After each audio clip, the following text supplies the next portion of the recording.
E se eu te dissesse que antes de você nascer, você já era conhecido? Que antes do tempo, você já era sonhado? Que a sua alma existia num lugar onde o corpo ainda era desconhecido? A Bíblia sussurra verdades que o mundo esqueceu. Hoje, vamos além da carne. Vamos descobrir o que Deus escreveu sobre você antes do início.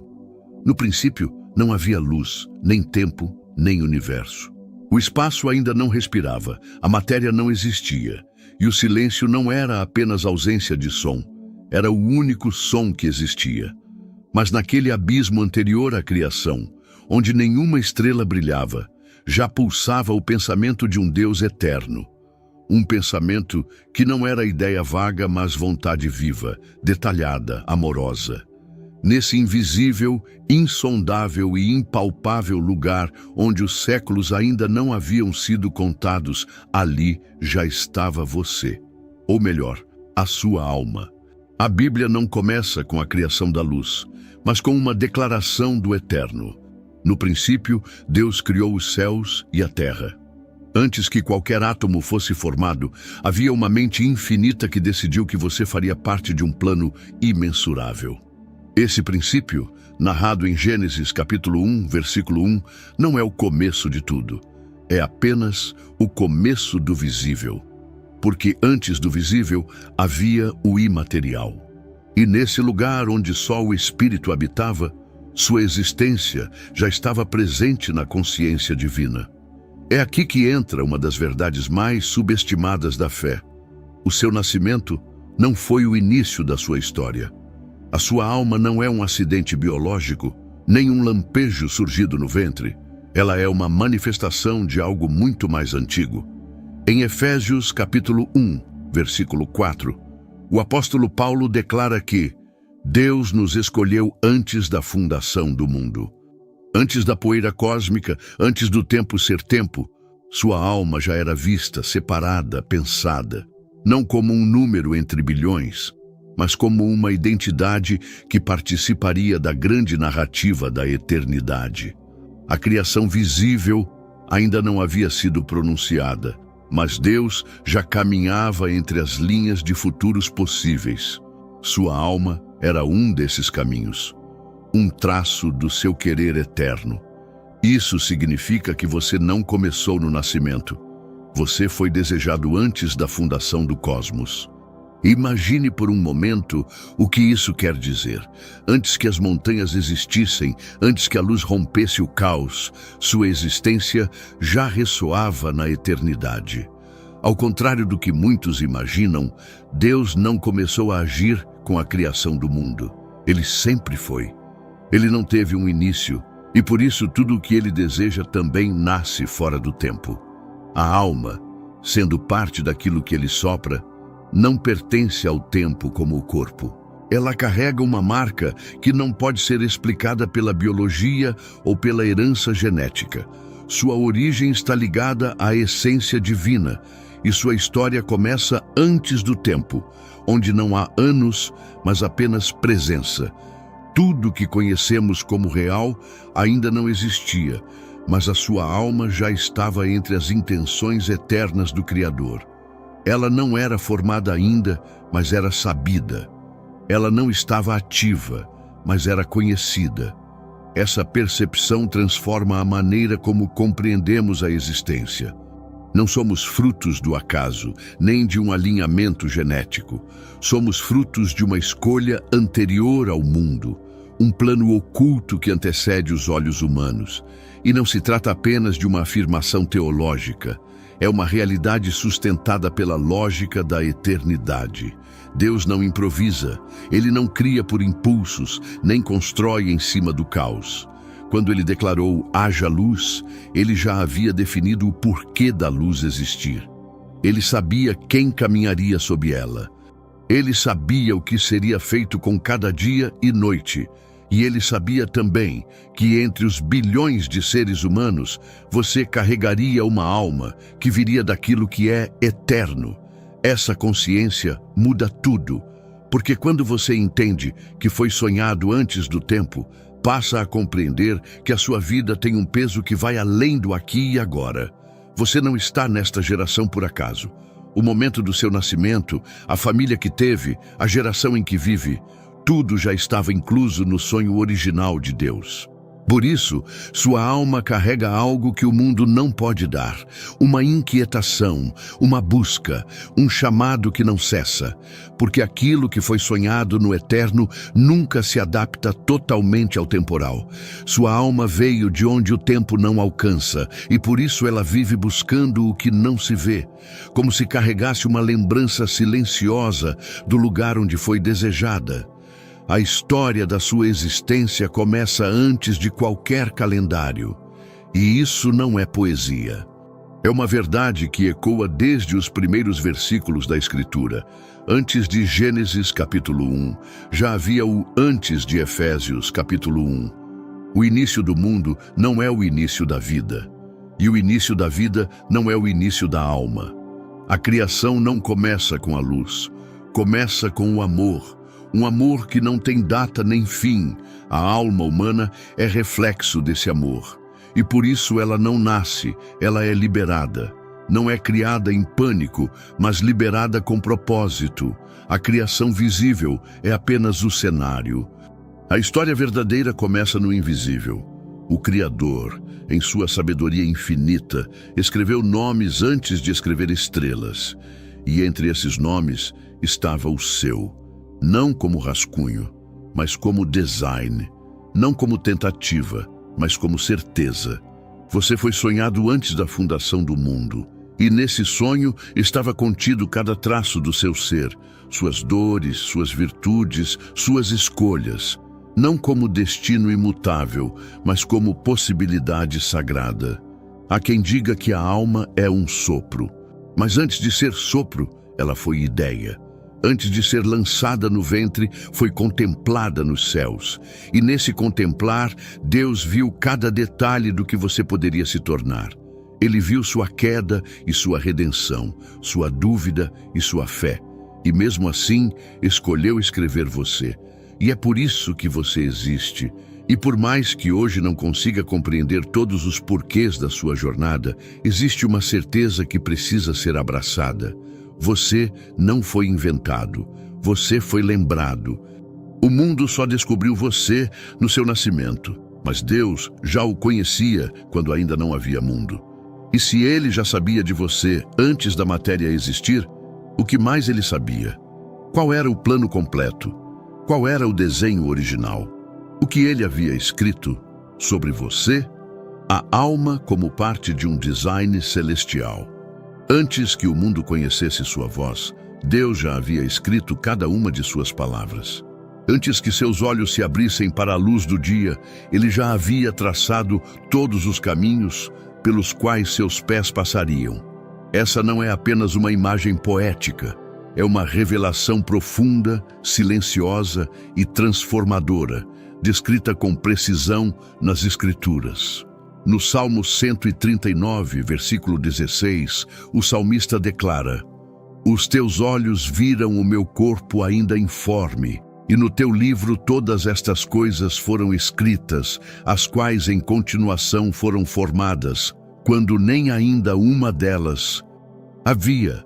Essas palavras não são metafóricas, elas apontam para uma realidade que transcende o nascimento físico e nos leva a um tempo anterior ao tempo, onde cada alma foi pensada como parte de um design celestial. A alma, portanto, não é uma entidade emergente, nem fruto do acaso. Ela é um projeto, uma ideia viva no coração do Criador. Não estamos falando aqui de um plano genérico, mas de um esboço detalhado, onde cada singularidade da existência humana já havia sido contemplada com profundidade e intencionalidade. Deus não cria em série, Ele molda com intenção. Cada alma, inclusive a sua, foi escrita no livro da vida com uma assinatura única. A existência não é acidental, ela é arquitetada. E isso carrega implicações poderosas para a identidade. Você não nasceu para descobrir quem é por tentativa e erro, mas para se reencontrar com o que já foi revelado por aquele que te formou no invisível. Jeremias, capítulo 1, versículo 5, ecoa essa mesma realidade. Deus diz ao profeta: antes que eu te formasse no ventre, eu te conheci, e antes que saísses da madre, te santifiquei. As nações te dei por profeta. Aqui, Deus não apenas afirma que conheceu Jeremias antes de seu nascimento. Ele diz que o separou e deu um propósito definido antes mesmo que o corpo existisse. Isso revela que a alma carrega um chamado que antecede a carne. Existe uma vocação que não depende de aptidões naturais, mas de um reconhecimento espiritual. E esse princípio se estende a todos nós. Você pode não ser profeta das nações, mas foi igualmente pensado, separado e traçado com precisão divina. A alma não é solta no mundo em busca de sentido. Ela é liberada com um destino já presente em seu interior. E mesmo que as circunstâncias humanas tentem apagar essa verdade, o plano permanece intacto no registro de Deus. Essa verdade se conecta com uma das passagens mais misteriosas do Antigo Testamento. No livro de Jó, capítulo 38, versículo 7, Deus pergunta a Jó: onde estavas tu, quando as estrelas da manhã juntas alegremente cantavam e todos os filhos de Deus jubilavam?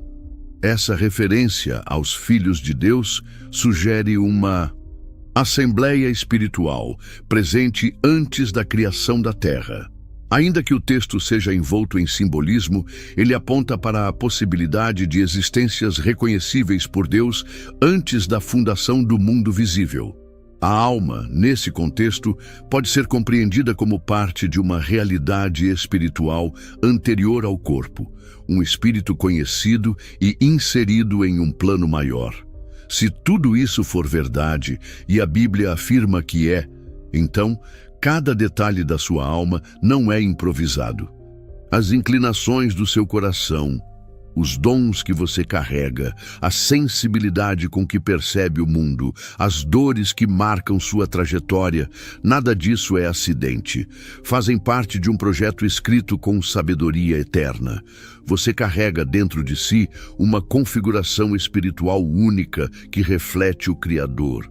E essa configuração já existia antes que você fosse formado no ventre.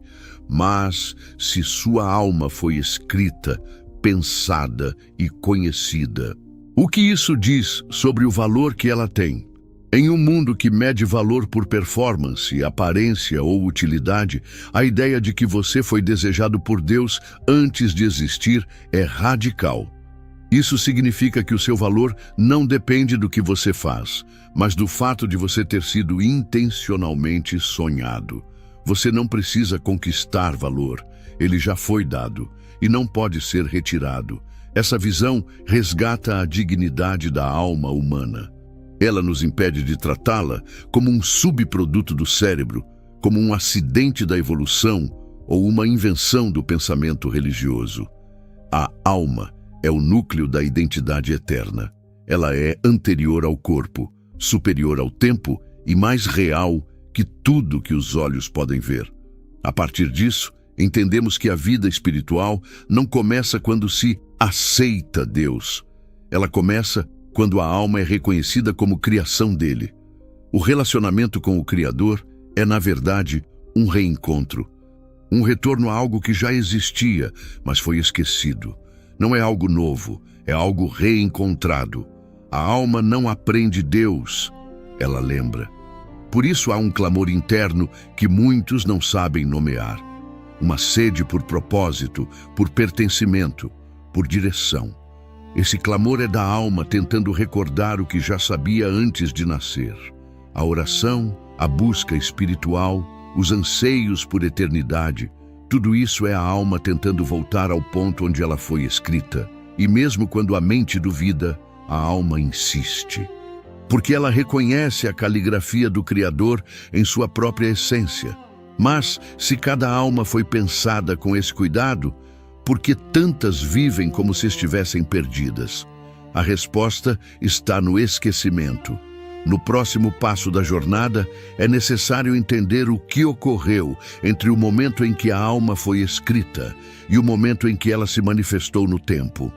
Há um intervalo sagrado, misterioso, onde algo foi ocultado, velado, apagado da memória consciente. E é nesse espaço que mora o próximo grande mistério. Onde estava a alma antes do ventre? E por que não nos lembramos disso? A câmara da alma. Onde estávamos antes do ventre? Se a alma foi escrita no pensamento de Deus, como parte de um plano anterior ao nascimento, então surge uma pergunta inevitável. Onde ela estava enquanto o corpo ainda não havia sido formado? O que acontece entre o momento em que Deus conhece a alma e o instante em que ela toca o ventre materno? Existe, talvez, uma espécie de sala oculta, uma câmara invisível onde as almas aguardam o tempo certo para descer ao mundo. A Bíblia, mesmo sem entregar uma resposta literal e direta, oferece vislumbres que abrem espaço para reflexão espiritual profunda. Um dos textos mais intrigantes está em Zacarias, capítulo 12, versículo 1. O Senhor estende os céus, funda a terra e forma o espírito do homem dentro dele. Essa declaração revela que o espírito humano não é gerado pelo corpo, mas sim formado por Deus, inserido na existência material em um tempo preciso. Há uma separação clara entre a criação do corpo e a formação do espírito. E se o espírito é formado por Deus e só depois inserido no homem, o que isso nos diz sobre sua origem? Eclesiastes capítulo 12, versículo 7, reforça esse mistério. E o pó volte à terra como era, e o espírito volte a Deus que o deu. Essa ordem inversa, corpo à terra, espírito ao céu, indica que a alma veio de Deus antes mesmo de estar no corpo e retorna a Ele após a morte. A origem espiritual é claramente celestial. Mas entre o formado e o inserido, o que acontece? Onde está essa alma? Ela está viva, consciente? Está em espera? Teologicamente, essa ideia é conhecida como a hipótese da pré-existência da alma. Uma visão que, embora não seja consenso na ortodoxia cristã, nunca foi plenamente refutada pelas Escrituras.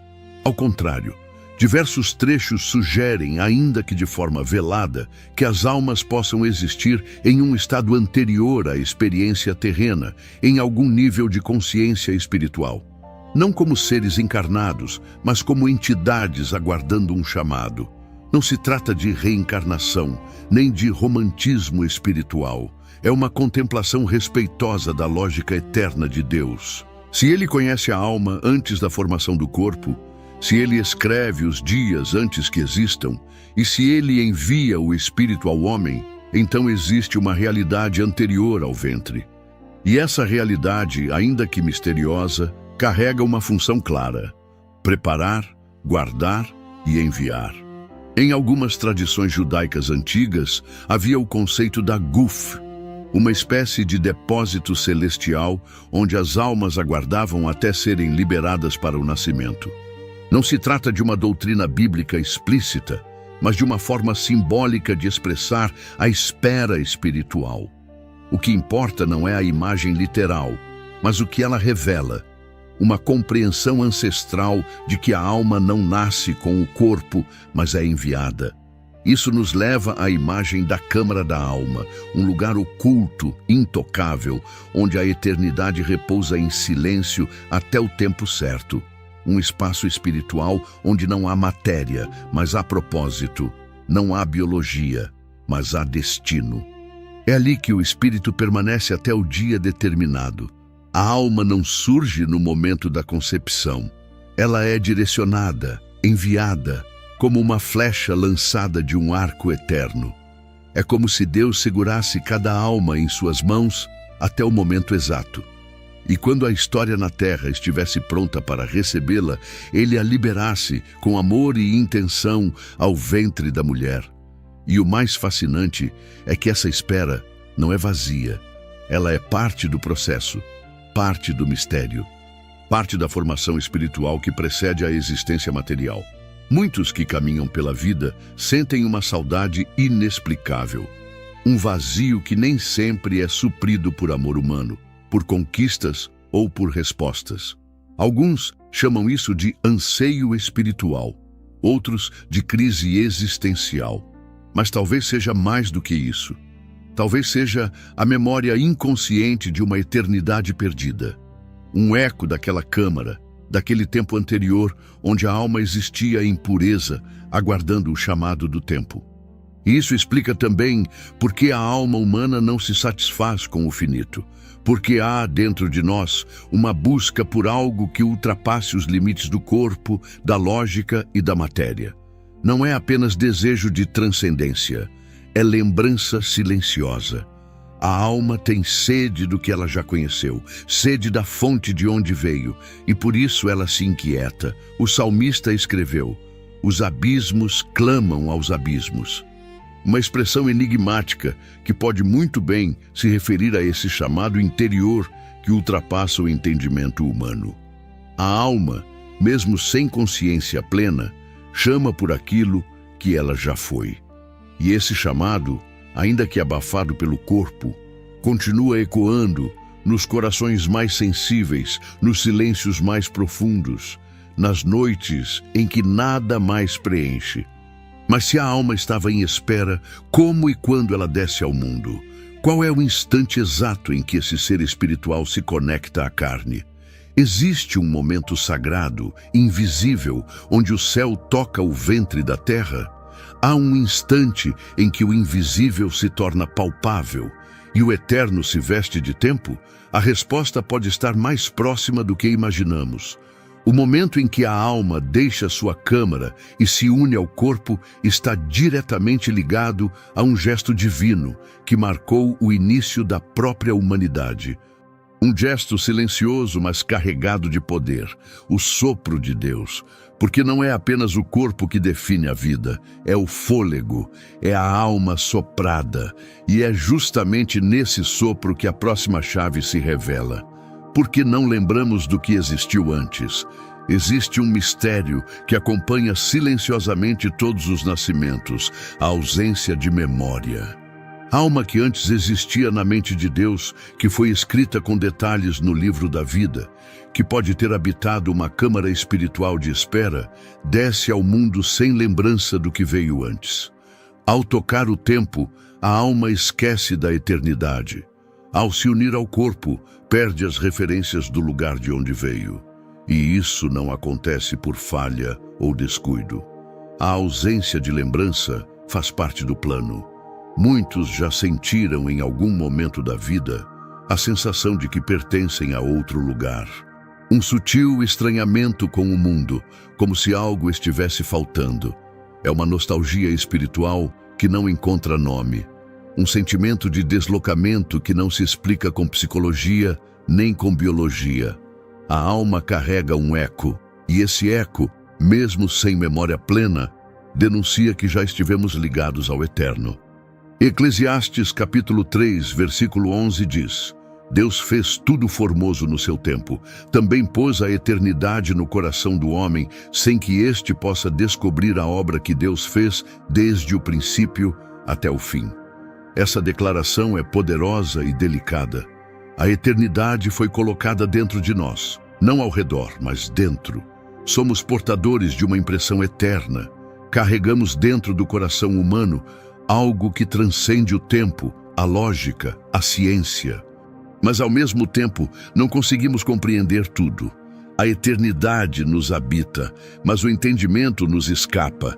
Essa é a natureza do esquecimento divino. Ele não é total, ele não é destrutivo, ele é pedagógico.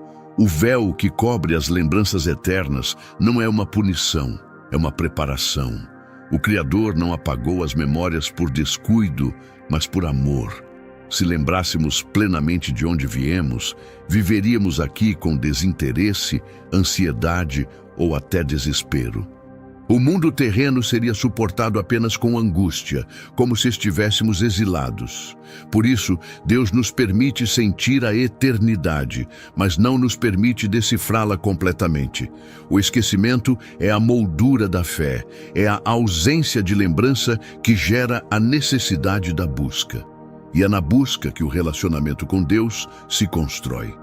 Se a alma lembrasse, não haveria jornada espiritual, apenas uma nostalgia imutável. O véu da memória nos permite desejar, procurar, ansiar. E esse anseio é o que move a alma de volta para o Criador. Pense na vida como um campo onde Deus plantou sementes com identidade. Cada alma é uma semente que veio do céu. Mas, ao ser lançada na terra, precisa romper a casca, crescer, florescer, sem lembrar exatamente da árvore de onde veio. Ainda assim, dentro dela, permanece o código da origem. Por isso, mesmo sem saber o porquê, a alma anseia, porque dentro dela ainda pulsa o traço do lugar de onde veio. Esse anseio que leva tantas pessoas ao longo dos séculos a buscarem significado, sentido, eternidade. É ele que faz com que o ser humano olhe para o céu e pergunte por quê.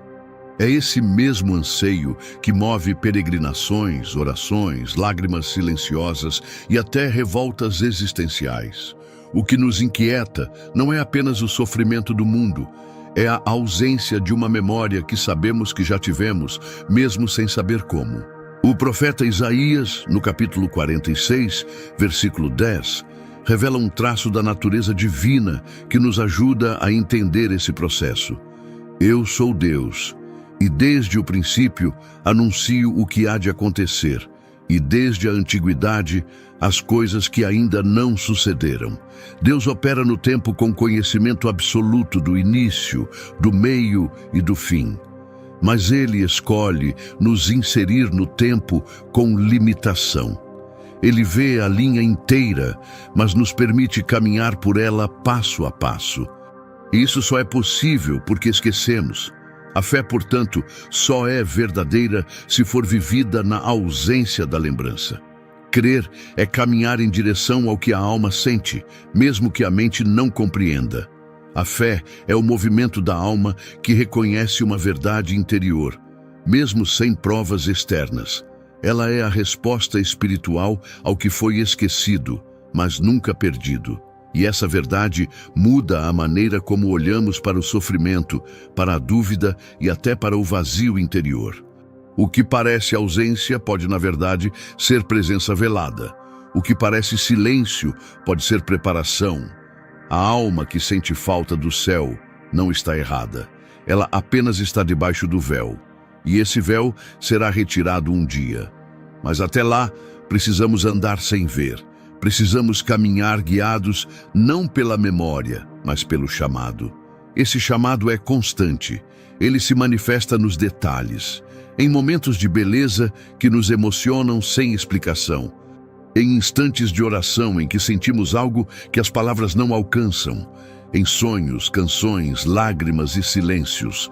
A alma, mesmo esquecida, ainda responde ao que é seu, e o que é seu é o sopro, porque mesmo sem lembrar, a alma ainda carrega o fôlego de onde veio, e é esse fôlego que será o próximo passo dessa jornada, a transição definitiva, o instante em que o que era eterno se reveste de carne e tempo, o momento exato em que a alma toca o corpo, e o que antes era apenas espírito se torna alma vivente.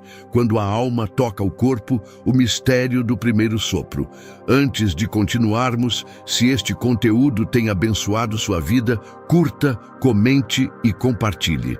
Se inscreva no canal e, se quiser abençoar o canal, clique no botão Valeu e deixe uma oferta de qualquer valor ou se torne membro. Assim, continuamos investindo em pesquisa e melhorias para abençoar ainda mais a sua vida. Continuando. Há um instante silencioso, invisível aos olhos humanos, em que o céu toca a matéria. É o momento em que a alma, sonhada antes da fundação do mundo, escrita no pensamento eterno de Deus, guardada no invisível e coberta por um véu de esquecimento, finalmente é liberada para entrar no tempo. Esse momento é mais que biológico, é mais que gestacional. É um encontro entre dimensões, quando o que é eterno se dobra sobre o que é transitório, quando o imaterial se ancora no material, quando a alma toca o corpo. A Bíblia descreve, em Gênesis capítulo 2, versículo 7, uma cena que transcende a criação de Adão. Ela é uma chave teológica para entender o nascimento de toda a alma viva. Então o Senhor Deus formou o homem do pó da terra e soprou em suas narinas o fôlego da vida, e o homem tornou-se alma vivente. O texto não afirma que o homem foi criado com vida. Ele afirma que foi formado do pó, e só depois recebeu o fôlego divino. O corpo sem o espírito era apenas forma, era estrutura, mas não existência. Vida só acontece quando o fôlego do Criador penetra o que foi moldado. E aqui está o mistério. Esse mesmo princípio se repete, geração após geração. A formação biológica é apenas um recipiente. A verdadeira existência acontece no instante em que Deus sopra a alma naquele corpo em desenvolvimento. Não é um processo automatizado, mecânico, sem presença. É um ato de criação direta. Cada vez que uma alma entra no ventre, há um novo sopro, um novo haja vida, uma nova ativação do plano eterno. Essa verdade muda radicalmente a forma como enxergamos o início da vida. Não é simplesmente uma combinação genética, nem um resultado da biologia reprodutiva. É um ato espiritual, um milagre silencioso. O corpo pode se formar por meios naturais, mas a alma só entra por decisão divina. Ela não se prende à carne por acaso, ela é inserida com propósito. Cada nascimento, portanto, é um testemunho vivo de que o céu continua soprando na terra. Ao entrar no corpo, a alma não perde sua essência eterna, mas passa a experimentar as limitações do tempo. Ela deixa o plano absoluto e se submete às variáveis da existência humana. E isso traz implicações profundas. A alma que antes contemplava o invisível, agora se encontra rodeada de carne, hormônios, desejos e fragilidade. Ela precisa aprender a existir num espaço que não é seu habitat natural. Esse choque entre o eterno e o temporário é o que dá à vida sua complexidade, porque a alma, mesmo encarnada, continua carregando traços do céu. Ela ainda se lembra, mesmo sem lembrar. Ela ainda deseja o que não vê. E isso gera tensões, conflitos internos, lutas espirituais. A alma sabe que está longe de casa, mas não sabe exatamente como voltar. E por isso, a jornada terrena se torna uma busca constante, pelo sentido, pela redenção, pela reconexão. O Salmo 139 descreve esse mistério com poesia e precisão. Tu formaste o meu interior, tu me teceste no ventre da minha mãe, os teus olhos viram o meu corpo ainda informe, e no teu livro estavam escritas todas as coisas antes que existissem. Aqui, o texto não está apenas narrando uma formação física. Ele está revelando uma coreografia divina, o momento em que o espírito é entrelaçado ao corpo, o sopro ao tecido, a eternidade ao tempo. E é nesse sopro que a identidade se ativa. A alma não é uma página em branco. Ela já traz consigo inclinações, dons, marcas espirituais que foram determinadas antes do nascimento. Por isso, há crianças que demonstram desde cedo sensibilidade, compaixão, sabedoria ou até tormento interior. Porque a alma que ali habita já existia. Já havia sido conhecida, já tinha sido chamada. Esse chamado, contudo, só começa a ser vivido quando a alma desperta. E esse despertar não é automático. A vida humana é como um véu que vai sendo gradualmente rasgado. A consciência espiritual se desenvolve, amadurece, e aos poucos começa a ouvir aquilo que, na verdade, sempre esteve ali. Porque desde o primeiro sopro, Deus continua falando com a alma. Mesmo os que negam a fé, que resistem ao divino, sentem algo que não conseguem explicar. É como se houvesse uma voz interior que não se cala, um senso de que existe algo além, uma inquietação que nenhum prazer humano é capaz de silenciar. Isso não é um defeito, é o fôlego de Deus ainda ecoando. A alma, mesmo em silêncio, responde ao sopro que a formou. E esse sopro é mais do que vida, é presença. A alma não é apenas energia, ela é portadora da presença de Deus. Ela carrega em si a assinatura do Criador. Por isso ela não pode ser plenamente satisfeita por nada que não seja o próprio Deus. Toda tentativa humana de preencher esse espaço com sucesso, dinheiro, prazer ou conhecimento termina em frustração. Porque a alma foi criada para algo maior, algo eterno, algo que está além do corpo que habita. E assim como houve um instante preciso para o sopro, haverá também um instante para o último suspiro. O ciclo se fechará, mas entre o primeiro fôlego e o último, a alma tem uma missão: lembrar-se do que esqueceu, encontrar o caminho de volta e cumprir aquilo para o qual foi enviada. E nessa missão existe um drama sagrado. Porque enquanto caminha, a alma carrega dentro de si uma saudade inexplicável, uma sensação de deslocamento, como se estivesse em exílio. E esse sentimento, tão real e tão silencioso, guarda a chave do próximo mistério.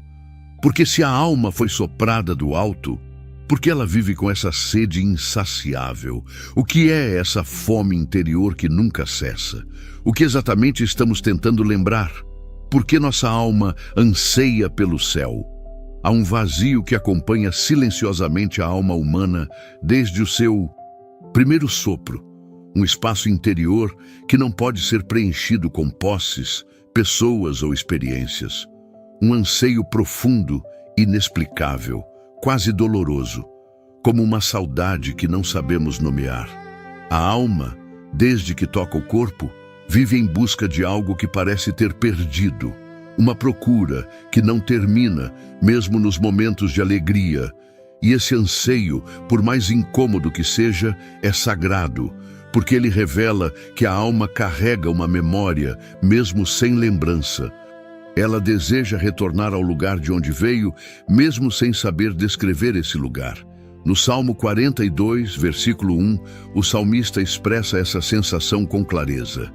Assim como o cervo anseia por águas correntes, assim minha alma anseia por ti, ó Deus. Essa imagem é poderosa. O cervo não busca água por escolha racional. Ele busca porque precisa, porque a sede é parte de sua natureza. Da mesma forma, a alma não busca a Deus por hábito ou por tradição. Ela busca porque é da sua essência desejar o que a gerou. Esse anseio não é uma fraqueza, é uma bússola. Ele aponta para algo maior, mais profundo, mais eterno. É o grito silencioso da alma em direção ao seu Criador. A ausência dessa conexão gera desconforto espiritual. A alma, separada de Deus, sente-se como um peixe fora d'água, viva, mas sufocando. Porque o ambiente natural da alma não é a matéria, é a presença divina. É por isso que tantos, mesmo rodeados de conforto, se sentem vazios. Porque o vazio da alma não é espacial, é existencial. Ela pode estar cercada de tudo e ainda assim se sentir incompleta. Porque o que ela busca não está no mundo, mas acima dele. Não é algo que se compra, mas algo que se reencontra. Esse reencontro, no entanto, não é imediato, porque a alma, ao entrar no tempo, passa a viver sob as leis da busca. Ela precisa atravessar as estações da dúvida, da fé, da dor e do silêncio. Cada uma dessas fases tem um papel no amadurecimento espiritual. O anseio da alma não é uma reclamação, é um convite, um chamado para voltar ao lugar de onde partiu. Não no sentido literal, mas no sentido do coração, do espírito que se reconecta com seu Criador. E o que é mais surpreendente é que esse anseio não depende de religião, de cultura ou de contexto. Ele aparece em todas as civilizações, em todos os tempos, de formas diferentes. Alguns chamam de sede espiritual, outros de angústia existencial. Mas no fundo é a mesma coisa, a alma clamando por sua origem, por seu lugar, por seu Deus. O livro de Eclesiastes volta a nos oferecer uma chave preciosa. No capítulo 3, versículo 11, lemos que Deus pôs a eternidade no coração do homem. Essa eternidade não é um conceito, é uma marca, uma impressão que não pode ser apagada. Mesmo que o homem ignore a fé, mesmo que negue o divino, a eternidade continua ali, latejando, sussurrando, gritando em silêncio. E isso explica o fascínio humano por temas como o infinito, o além, o sentido da vida, a morte, a transcendência. Todos esses temas apontam para uma única verdade. A alma sabe que existe algo além do agora. Ela sente que pertence a um plano maior. E por isso, nada que é pequeno a satisfaz. Nem o sucesso, nem a fama, nem a lógica, nem o prazer. O livro de Romanos, no capítulo 8, versículo 23, diz que nós gememos em nosso íntimo, esperando a adoção, a saber, a redenção do nosso corpo. Esse gemido não é físico, é da alma. É uma resposta involuntária à desconexão com a plenitude. É o som da ausência de Deus, um som que só cessa quando reencontramos a fonte. E aqui reside uma das verdades mais poderosas da fé cristã. Deus não apenas conhece esse anseio, Ele o colocou dentro de nós. Ele permitiu o vazio para que buscássemos a plenitude. Ele escondeu a eternidade, mas deixou pegadas por toda a parte, na beleza, na arte, na natureza, na música, na consciência, no amor. Tudo isso são sinais, ecos, lembranças disfarçadas daquilo que já tocamos antes de nascer. O ser humano, mesmo em sua forma mais cética, não consegue calar completamente esse clamor. Ele pode abafá-lo com ruído, distração ou arrogância, mas não consegue extingui-lo. Porque a alma, uma vez soprada por Deus, carrega dentro de si o som da origem, e esse som nunca se cala. Ele apenas aguarda ser reconhecido. Muitos passam a vida tentando suprir esse vazio com aquilo que é visível, mas cedo ou tarde descobrem que o visível nunca será suficiente para saciar o invisível. A alma não se alimenta de matéria, ela se alimenta de sentido, de verdade, de comunhão com o eterno. E é por isso que há pessoas que, ao ouvirem uma canção, ao olharem para o céu, ao lerem uma palavra, são subitamente invadidas por uma emoção inexplicável. É a alma, tocando algo que ela reconhece, um lampejo da origem, um fragmento da eternidade que rompe a barreira do tempo. Um instante em que o véu se rasga só o suficiente para que a saudade volte a pulsar com força. Essa saudade é santa. Ela não é fraqueza, é sinal de vida. A alma que ainda sente falta de Deus é uma alma viva. Ainda inquieta, ainda ferida talvez, mas viva. E é essa inquietação que nos empurra para frente, que nos leva a buscar, que nos move até reencontrar o lugar de onde viemos. Mas a busca não é o fim. Ela é apenas o movimento que precede o reencontro. Porque a alma que busca está, na verdade, sendo atraída. Deus não apenas nos espera, Ele nos chama. E esse chamado se intensifica à medida que caminhamos, até que um dia a alma retorna. E então, o que acontece? O que a espera quando finalmente o corpo se cala e o espírito é liberado? Para onde vai a alma que foi soprada, esquecida, inquieta e buscadora? Essa resposta está na última virada desta jornada. Quando a alma, enfim, volta para aquele que a deu, o retorno. Todo início carrega em silêncio o prenúncio de um fim. Mas quando se trata da alma, o fim não é um encerramento, é um retorno. A jornada que começou na eternidade, passou pelo esquecimento, tocou o corpo, viveu o tempo e carregou o anseio, agora se encaminha para o reencontro com a origem. A alma que foi soprada volta para o sopro. A centelha que percorreu o mundo retorna à chama que a acendeu. E a Escritura declara isso com clareza desconcertante. No livro de Eclesiastes, capítulo 12, versículo 7, está escrito: "E o pó volte à terra, como era, e o espírito volte a Deus, que o deu." É uma declaração que não precisa de metáforas. O corpo volta ao pó, porque dele foi formado, e a alma volta para Deus, porque dele foi soprada. Esse versículo não é apenas uma descrição da morte, é uma revelação sobre a natureza cíclica da existência espiritual. A vida não é uma linha reta com início, meio e fim. É um círculo que parte de Deus, passa pelo mundo e retorna para ele. Mas o retorno não é uma repetição. A alma não volta da mesma forma que saiu. Ela retorna marcada pelas escolhas que fez no tempo. Carrega consigo experiências, decisões, feridas e frutos. O tempo molda a alma. A liberdade que Deus concedeu ao permitir que ela descesse à terra também é a liberdade de determinar como será sua volta. Porque embora todas as almas retornem a Deus, nem todas permanecem com Ele. A Escritura é clara ao afirmar que haverá um julgamento. Em Hebreus capítulo 9, versículo 27, lemos: "Ao homem está ordenado morrer uma só vez, vindo depois disso o juízo." A alma, ao retornar, não é absorvida no nada, nem diluída numa energia impessoal. Ela comparece diante de aquele que a criou. E nesse encontro, tudo o que foi vivido é confrontado com tudo o que foi planejado. O juízo não é um tribunal impessoal, é um espelho, um confronto entre o que fomos e o que poderíamos ter sido. É nesse momento que a alma compreende com clareza absoluta a profundidade de cada escolha. As palavras que disse, os silêncios que manteve, os gestos que evitou, os amores que negligenciou, tudo é revisto à luz da verdade absoluta. E não há máscaras, nem desculpas, nem ruído, apenas verdade. Mas para quem viveu com Deus, mesmo sem entendê-lo por completo, esse encontro não é pavoroso, é libertador, porque é ali que a alma reencontra o que sempre buscou.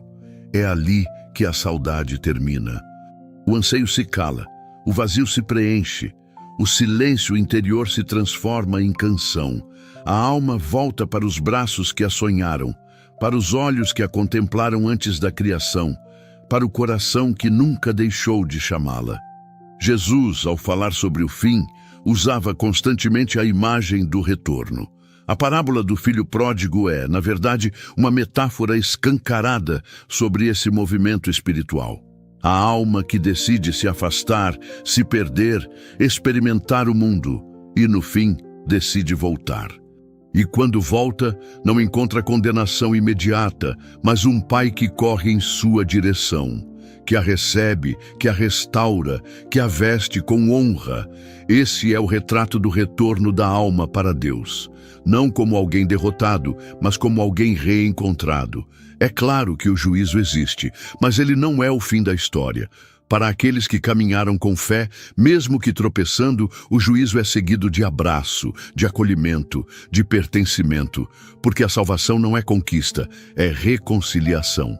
E a alma foi feita para isso, para habitar novamente onde foi sonhada. Mas e aqueles que ignoraram o chamado? Aqueles que rejeitaram o anseio, calaram o clamor interior e viveram como se a alma não existisse? A Bíblia também fala sobre isso com gravidade. Em Mateus capítulo 16, versículo 26, Jesus pergunta: "Pois que aproveita ao homem ganhar o mundo inteiro, se perder a sua alma?" A perda da alma não é sua destruição, é sua separação. É a condição de retorno sem permanência, de voltar ao Criador e não encontrar comunhão. A alma, ao ser criada, carrega em si o potencial da eternidade com Deus. Mas esse potencial só se realiza quando há entrega, quando há resposta ao chamado. O retorno pode ser inevitável, mas o destino final não é automático. A salvação é uma decisão que acontece no tempo, mas determina o pós-tempo. E por isso, a alma é livre, até mesmo para se afastar daquilo que a criou. Esse é o drama mais profundo da existência, a liberdade de recusar o próprio lar. Ainda assim, o desejo de Deus nunca é o afastamento. Em 2 Pedro, capítulo 3, versículo 9, está escrito que Deus não quer que nenhum pereça, mas que todos cheguem ao arrependimento. O retorno foi sempre o plano. A cruz é a ponte construída por ele para que a alma não apenas volte, mas permaneça. Jesus, ao morrer, entregou o Espírito ao Pai. E ao ressuscitar, inaugurou a certeza de que o retorno é possível, real, eterno. Para aqueles que compreendem isso, a morte deixa de ser o fim. Ela se torna passagem. O corpo volta ao pó, sim, mas a alma, enfim liberta, rompe os limites do tempo. E ao se apresentar diante do Eterno, reencontra o que sempre buscou: sentido, descanso, plenitude. O que parecia ser o fim é, na verdade, um recomeço. Uma entrada definitiva no lugar de onde um dia partiu. A eternidade deixa de ser uma teoria. Passa a ser endereço, casa, origem reencontrada. E tudo aquilo que um dia foi mistério, saudade, busca e silêncio se transforma em presença, em plenitude, em lar. Porque a alma não foi criada para viver longe de Deus. Ela foi moldada para habitar nele. E todo o percurso da existência, com suas dores, alegrias, quedas e encontros, é apenas a estrada de volta. Mas o retorno, ainda que glorioso, não é o último capítulo da existência. Ele é o portal de uma nova realidade. Porque se a alma foi sonhada antes da fundação do mundo e agora volta para o seio de Deus, o que a aguarda além desse reencontro? Qual é o propósito eterno que será revelado depois que tudo se cumprir? Essa é uma pergunta que continua ecoando. Como se a eternidade ainda estivesse apenas começando. Em algum lugar, muito antes do tempo, quando ainda não havia mundo, você já era conhecido. Antes que houvesse estrelas, antes que houvesse luz, antes mesmo de existir o conceito de nascer, Deus já havia sonhado com você. Ele escreveu sua alma com detalhes, com ternura, com propósito. Ele te viu antes que os olhos de qualquer ser humano pudessem te contemplar. Ele soprou em você algo que nenhum sistema, nenhuma ciência e nenhuma filosofia pode explicar: um fragmento da eternidade. Ao longo desta jornada, falamos de algo que não se toca com as mãos, mas que pulsa no mais íntimo do ser. Descobrimos que a alma tem origem, direção e um destino, que ela não é obra do acaso, que ela veio de um lugar e que anseia, de forma quase desesperada, voltar para esse lugar. E esse lugar é Deus. E talvez agora você compreenda por que nenhum prazer foi suficiente, porque nenhuma resposta humana preencheu o que só o céu pode alcançar. Porque a alma que veio de Deus só encontra descanso em Deus. Tudo fora dele será sempre insuficiente. Tudo longe dele será sempre incompleto. Talvez sua história até aqui tenha sido cheia de interrupções, desvios ou até mesmo um silêncio entre você e o Criador. Mas a verdade é que ele nunca deixou de chamar. Mesmo quando você não ouvia, mesmo quando tudo em você parecia calado, ele ainda sussurrava. A saudade que você sente não é de algo, é dele. E agora, depois de tudo o que você ouviu, depois de toda essa caminhada pela origem e destino da alma, há uma escolha, uma porta aberta, um chamado que não vem de uma religião, de um sistema ou de um vídeo, mas do próprio Deus que te criou. Ele está te chamando de volta, para casa, para os braços que te sonharam antes do mundo ser mundo. Hoje, se você sentiu algo dentro de si que você não consegue explicar, Se uma lágrima caiu sem motivo, se uma lembrança desconhecida tocou seu coração, não ignore. Pode ser a sua alma reconhecendo a voz do seu Criador. Pode ser o seu espírito dizendo: eu lembro, eu quero voltar. E se for isso, não resista. Se você deseja se reconciliar com nosso Salvador Jesus Cristo, se por algum motivo você se afastou, ou se deseja iniciar hoje, agora, uma nova caminhada rumo à salvação eterna, comente aqui embaixo: eu te aceito, Senhor Jesus, como meu único e suficiente Senhor e Salvador da minha vida. E se você já entregou sua alma a Ele, declare isso nos comentários com um amém, para que essa mensagem seja espalhada ainda mais e alcance outras almas que, como a sua, também desejam voltar para casa. Até a próxima!